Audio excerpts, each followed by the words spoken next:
Minority residential పాఠశాలలో 10వ తరగతి విద్యార్థి బావిలో పడి మృతి చెందాడు. మరో విద్యార్థి పరిస్థితి విషమంగా ఉంది.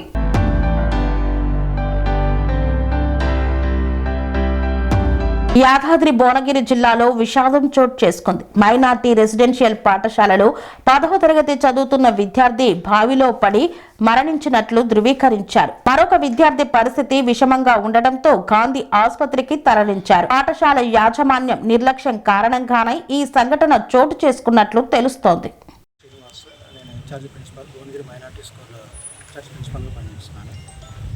ఇవాళ మార్నింగ్ స్కూల్ నుంచి 10వ తరగతి చదువుతున్న ఇద్దరు పిల్లలు, ఒక అతని పేరు బాలాకాష్, ఇంకొక అతని పేరు అహ్మద్ ఖాన్. వీళ్ళిద్దరు కూడా టీచర్ల అనుమతి లేకుండా బయటకు వెళ్ళేసి వాళ్ళు ఈతకి వెళ్ళడం, ఈతకి వెళ్ళిన తర్వాత వాళ్ళు ఒక హాఫ్ అన్ అవర్ మరి 8:30 to 9 మధ్యలో వీళ్ళు బయటకు వెళ్ళడం జరిగింది. సో ఎవరైతే వెళ్ళినారో వీళ్ళతో పాటు మేము ఆ టైంలో టిఫిన్ టైంలో వీళ్ళని చూడడం జరిగింది. ఎవరు ఇద్దరు మిస్ అయినారని చెప్పేలోపు వాడు ఎవరైతే ఇద్దరు కలిసి ఉన్నారో అందులో ఒకడు మనకి సార్ ఇట్లా అందులో పడినాడని చెప్పేసి మనకి ఎదురవడం, వెంబటే మేము మనతో పాటు ఇంకో ఇద్దరు పిల్లల్ని తీసుకొని వెళ్ళడం, అందులో నుంచి వాడిని తీయడం, వెంబటే 108 అంబులెన్స్ ఫోన్ చేయడం, అక్కడి నుంచి ఏరియా హాస్పిటల్ తీసుకొని రావడం జరిగింది. సో ఇక్కడ వచ్చినాక వాళ్ళు చూసేసి ఈసీజీ తీసి వాళ్ళు అబ్బాయి ఇలా అయినాడని చెప్పడం జరిగింది. ఇంకొక అతను మంచిగానే ఉన్నాడు, కానీ ఫర్దర్ కోసం అతన్ని గాంధీ హాస్పిటల్కి షిఫ్ట్ చేయడం జరిగింది. అతను సేఫ్గానే ఉన్నాడు. అనుమతి లేకుండా పిల్లలు బయటికి వెళ్ళాలి. వాళ్ళు మార్నింగ్ ఖచ్చితంగా ఉంటారు సార్, డ్యూటీ టీచర్లు తెలుస్తుంది, కానీ వీళ్ళు బయటికి మనకి ఇన్ఫర్మేషన్ లేకుండా ఎంతమంది చూడడం ఈ టైంలో వాళ్ళు బయటికి వెళ్ళడం జరిగింది. ఎన్ని గంటలకు వెళ్ళారు? అప్రాక్సిమేట్లీ 8:30 to 9 మధ్య. మీకు ఇన్ఫర్మేషన్ ఎప్పుడు తెలుసు? నాకు 9:40కి నాకు ఫోన్ వచ్చింది సార్. మీకు ఇన్ఫర్మేషన్ ఎవరు ఇచ్చారు? నాకు ఇన్ఫర్మేషన్ అక్కడ ఉన్న డ్యూటీ టీచర్ వాళ్ళు ఇవ్వడం, వార్డెన్ సార్ వాళ్ళు ఏమని చెప్పారు మీకు? సార్ ఇట్లా ఒక అతను డ్రోనింగ్ అయ్యాడు అంటే నేను వస్తున్నాను ఇమీడియట్గా అని చెప్పేసి అంటే అప్పటి వరకు పిల్లలు నేను ఇంటి దగ్గర ఉన్నాను. ఇక్కడ డ్యూటీ ఉన్న టీచర్లకు ఇన్ఫర్మేషన్ అంతా తెలుసు. వాళ్ళు ఆన్ ది స్పాట్ అవ్వగానే రావడము, వాళ్ళని తీసుకొని రావడము ఏరియా హాస్పిటల్కి అంతా కూడా మేము మా ప్రొసీజర్ మేము ఫాలో అయ్యాము. ఈ లోపు అన్ఎక్స్పెక్టెడ్గా ఇది జరగడం జరిగింది. తరచూ పిల్లలు బయటికి వెళ్తుంటారు? లేదు సార్, అట్లా జరగదు. అనుకోకుండా జరిగినట్టు మాది 10 years అయినా కూడా ఇలాంటి సంఘటన ఎప్పుడు కూడా జరగలేదు మా దగ్గర. ఇంకో అతను సేఫ్గా ఉన్నాడు సార్. ఫర్దర్గా ఇక్కడ ఉంటే కంటే గాంధీకి బాగుంటుంది అన్నట్టుగా వాళ్ళు డాక్టర్ వాళ్ళు చెప్తే వాళ్ళని అక్కడికి రిఫర్ చేయడం జరిగింది. అంటే ఇన్ఛార్జ్ ఉంటాడు టీజీటీ ఇంగ్లీష్.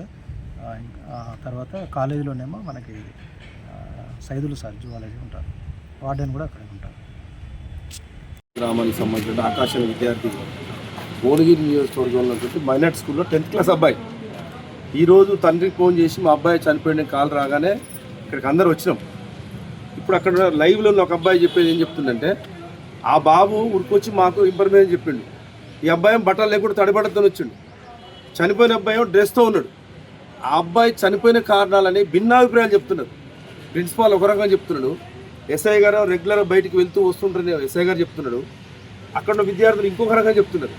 అసలు అబ్బాయి చనిపోవడానికి వ్యక్తిగత కారణాలు స్టూడెంట్స్ అని పెట్టుకొని మా ఊరు నల్లేమని ఉకేసిందా, లేకపోతే యాత్రికంగా ఏం జరిగిందనే విషయం అనేది క్లియర్గా లేదు.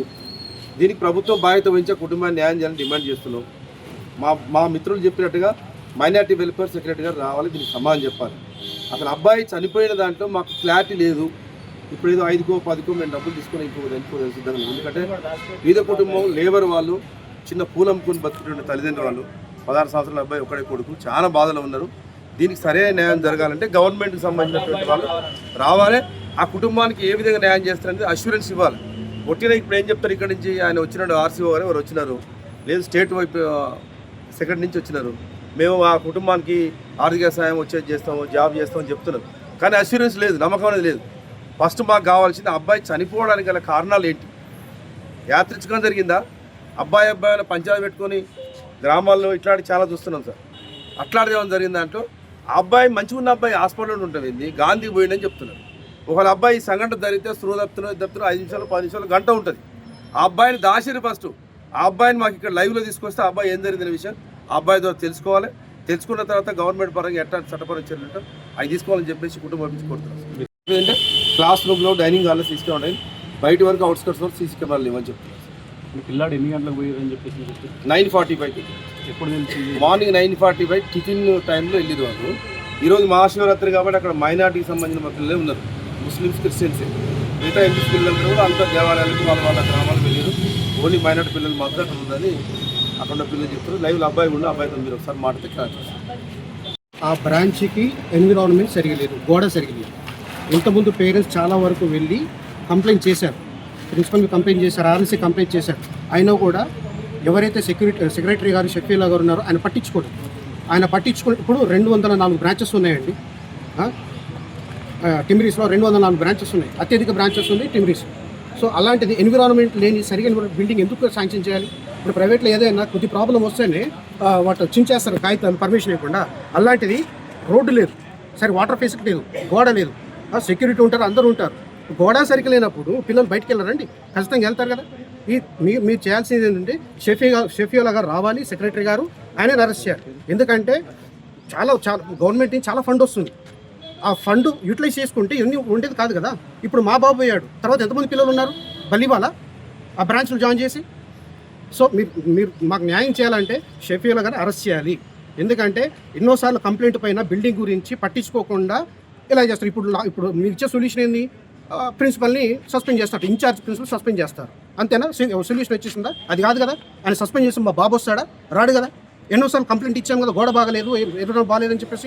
అప్పుడు మీరు రియాక్షన్ తీసుకొని ఉంటే మాకు సమస్య వచ్చేది కాదు కదండి.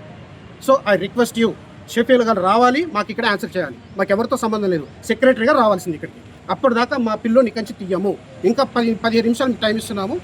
15 నిమిషాల్లో మీరు ఎటువంటి యాక్షన్ తీసుకోకపోతే, మాకు సమాధానం చెప్పకపోతే ఇప్పుడు ఖచ్చితంగా బైండ్ ఓవర్ చేసేస్తాం. రాష్ట్ర వరకు ఖచ్చితంగా చేస్తాం రోడ్డు మీద. ఓకే, మాకు న్యాయం జరిగేటట్టు చూడండి. ఫోన్ చేసి బాలకాష్ పేరెంట్స్ అంటే మీ పేరెంట్ అన్నారు, అంతోని రాజు అంటే అంతోని రాజు అని పెట్టేసి మళ్ళీ కొంచెం అయిన తర్వాత మళ్ళీ ఫోన్ చేసి బాబు బయలు పడ్డాడు, ఈత నట్టుంది, హాస్పిటల్ చేసుకుని సీరియస్ ఉంది, ఐసీ వాళ్ళు ఎవరు చేసారు మీకు ఫోన్? స్కూల్ నుంచి. సరే అండి, ఏమైందండి సార్? మరి ఆయన ఎట్లా పడుతుంది సార్? మీకు నిజం చెప్పండి. మళ్ళీ సీరియస్ ఇస్తున్నారు రండి,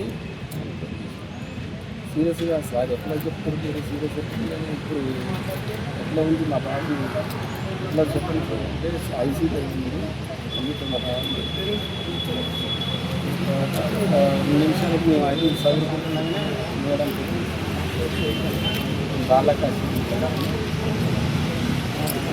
బాబు శ్వాసాగలేదు చనిపోయిందని చెప్పింది. కాబట్టి శ్వాస తీసుకొని అయిపోయింది, చనిపోయిందని చెప్పింది. ఎప్పుడన్నా మీ బాబు ఇట్లనే స్కూల్లో నుంచి బయటికి వెళ్ళిందా? లేదండి, లేదు. వాళ్ళే చెప్తున్నారు కదా సార్, పద్ధతిగా ఉంటాడు వాళ్ళు ఏమంటున్నారు? వాళ్ళు 20,000 ఇస్తాం పిల్లగానికి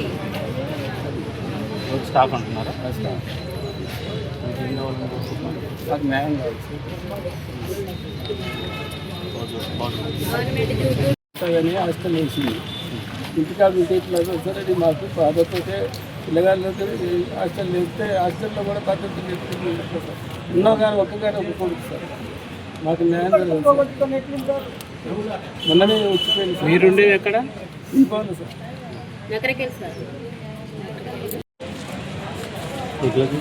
సెకండ్ ఇయర్ ఏం జరిగింది? ఇద్దరు వాళ్ళు ఎప్పుడు వేరే తెలియదు. అయిన తర్వాత టిఫిన్ తినే టైంలో వేరు అయితే మాకు టిఫిన్ తిని మేము కిందికి వెళ్ళాం. కిందికి వెళ్ళి పైకి వచ్చినాం. స్టడీ టైంలో సారు స్టడీ కానీ పిలిచిండు. ఇంకోటి ఇద్దరు వేరు కదా, ఇంకోటి వచ్చి పిలిచిండు. కాంపౌండ్ వాళ్ళ కొడుకు వచ్చి ఇలా మా ఫ్రెండ్స్ పిలిచిండు. మా ఫ్రెండ్స్ ఉరుకుతుండ్రు. ఇంకా మా ఫిజిక్స్ సారు ఉరుకుతుంది. సార్ ఏమైంది సార్ అంటే నేను ఏం లేదు నువ్వు ఉన్నాను, ఎమర్జెన్సీ అనుకుని ఉరికినా. పోయేసరికి ఎవరికి ఈత రాదు. మేము పోయి బయటికి తీసి సిబిఆర్ వేసినాం. సిబిఆర్ వేసినాక ప్రెస్ చేసిన వాటర్ మొత్తం బయటకు వచ్చింది. బయటకు వచ్చి కొంచెం పల్స్ ఉంది. పల్స్ ఉన్నాక సార్ బండి మీద ఎక్కించుకొని స్వర్ణ ఎక్కడికి అంబులెన్స్ వచ్చిందంట. సార్ బండి మీద ఎక్కించుకొని మా సార్ను మా ఫ్రెండ్ ఇద్దరు కలిసి అంబులెన్స్ ఎక్కించాం. బైక్ పైన ఎవరు? ఫిజిక్స్ సారు మా ఫ్రెండ్. అప్పుడు బాగానే ఉందా? మంచి పల్స్ ఉంది అప్పుడు. మీకు ఎవరు వచ్చి చెప్పారు స్కూల్లోకి? ఇంకోడు పోయినోడు ఇద్దరు వేరు కదా, ఎవరు వేరు? బాలాకాష్ రెహమత్ ఖాన్. రెహమత్ ఖాన్ వచ్చి చెప్పిండు. ఏమని చెప్పిండు అక్కడ? అన్న అక్కడ మా ఫ్రెండ్స్కి చెప్పిండు అక్కడ మునిగిపోతున్నాను. నాకు ఏం చెప్పింది తెలియదు. సార్ ఉడుకుంటే సార్ ఇంకా నేను ఉడికినా. జనరల్గా బయటికి వెళ్తూ ఉంటారా? తెలియదు ఎక్కడ ఎవరు ఎక్కువ. వీళ్ళు ఎట్లా పోయారు? వీళ్ళు ఇప్పుడు శివరాత్రి కదా, అందరు గుడికి వెళ్ళారు. గుడికి వెళ్ళేసరికి ఇంకా ఎక్కువ మంది లేవు సార్ పేరు. అంటే ఇన్ఛార్జ్ ఎవరు లేరు ఆ టైంలో? ఇన్ఛార్జ్ ఉండడు సార్. ప్రిన్సిపల్ ఉంటాడా అక్కడ? లేరు. ఈరోజు సండే కదా. స్కూల్లో ఉంటాడా రెగ్యులర్గా? రెగ్యులర్గా ఉంటాడు. టీచర్లు అందరూ ఉంటారా? ఉంటారు. చర్చ్ అంతకుముందు కూడా ఒక ఘటన జరిగింది, పీఈటీ ఎవరినో పిల్లాడిని కొట్టిండు. మన కాలేజ్ సార్. మీరు పోయేసరికి ఆ పల్లాడి పల్స్ ఉంది సార్. అంబులెన్స్లో ఎవరు తీసుకెళ్ళారు? అంబులెన్స్లో సార్ ఫిజిక్స్ సార్, మా జేఎల్స్ ఫిజిక్స్ సార్, మా ఫ్రెండ్. మళ్ళీ నీకేమేమి తెలిసింది? తర్వాతకి సార్ వాళ్ళు ఇక్కడ రమ్మంటారా అంటే వచ్చేసి. ఇంకో అబ్బాయి బాగానే ఉన్నాడా? ఇంకో అబ్బాయి సార్ ఆయన హాస్టల్లో రాగానే కన్నీళ్ళు పడిపోయాడు. ఎందుకు తెలియదు అంటే అప్పటికి బాగానే ఉన్నాడు? బాగానే ఉంది. కన్నీళ్ళు పడిపోయాడు. ఇక్కడ తీసుకొచ్చారు హాస్పిటల్. ఇప్పుడు అబ్బాయి ఎక్కడ ఉన్నాడు? ఇక్కడ తీసుకొచ్చారు అని వాళ్ళు ఎక్కడ తీసుకొచ్చారు.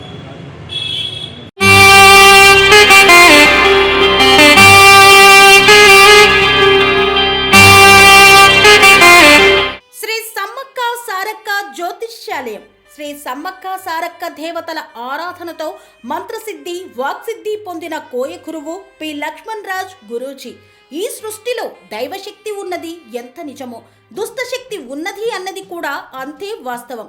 మనకు తెలియకుండానే మన చుట్టూ దుష్టశక్తులు తిరుగుతుంటాయి. మనమంటే గిట్టని వారు, మన ఎదుగుదల నచ్చని వారు మనపై ఎన్నో ప్రయోగాలు చేస్తుంటారు. ఈ ప్రయోగాల వల్ల మనశ్శాంతి కరువవుతుంది, లక్ష్మీ కటాక్షం దూరమవుతుంది, ఎదుగుదల ఆగిపోతుంది, ఆస్తులు చేజారుతుంటాయి, కుటుంబ కలహాలు చోటు చేసుకుంటాయి, రోడ్డు ప్రమాదాలు జరుగుతుంటాయి, ఆరోగ్య సమస్యలు రావడం, పెళ్లి సంబంధాలు కుదరకపోవడం, వివాహ బంధంలో పీటలు భారడం వంటి అనేక ఇబ్బందులకు గురవుతుంటారు. దుష్ట శక్తుల ప్రభావం నుండి బయటపడడానికి, ఉద్యోగాన్ని పొందడానికి, ఉద్యోగ ఉన్నతికి, వ్యాపార అభివృద్ధికి, కోర్టు సమస్యల పరిష్కారానికి, రాజకీయ ఎదుగుదలకు, వ్యవసాయంలో మేటి దిగుబడి కోసం, పిల్లల భవిష్యత్తు ఉజ్వలంగా ఉండేందుకు ఒక్కసారి మీరు శ్రీ సమ్మక్క సారక్క జ్యోతిష్య ఆలయాన్ని సందర్శించండి. లక్ష్మణ్ రాజు గురూజీని కలవండి. మీ జీవితంలో ఉన్న సమస్త సమస్యలకు పరిష్కారం దొరుకుతుంది. నరఘోష, నాగదోషం, బాలగ్రహ దోషాలు, లక్ష్మీ కటాక్షం కోసం, ఆర్థిక అభివృద్ధి కోసం, కనుదిష్టి ప్రభావం, చెడు ప్రయోగాల నివారణ కోసం శక్తి పూజలు చేసి శాశ్వత పరిష్కారం చూపుతూ యంత్రాలు ఇవ్వబడును. అంతేకాక సంతాన ప్రాప్తి కొరకు, సర్వరోగ నివారణ కొరకు వన మూలికలతో మూలికా వైద్యం చేయబడును. సమస్య ఏదైనా పరిష్కారం మా వద్ద లభించును. నమ్మకంతో రండి, ఆయురారోగ్యాలతో వర్ధిల్లండి. మా అడ్రస్ శ్రీ సమ్మక్క సారక్క జ్యోతిష్యాలయం, కోంపల్లి కమాన్ వద్ద, కోంపల్లి, మేడ్చల్, మల్కాజ్గిరి జిల్లా. సంప్రదించవలసిన ఫోన్ నంబర్ 6369684174.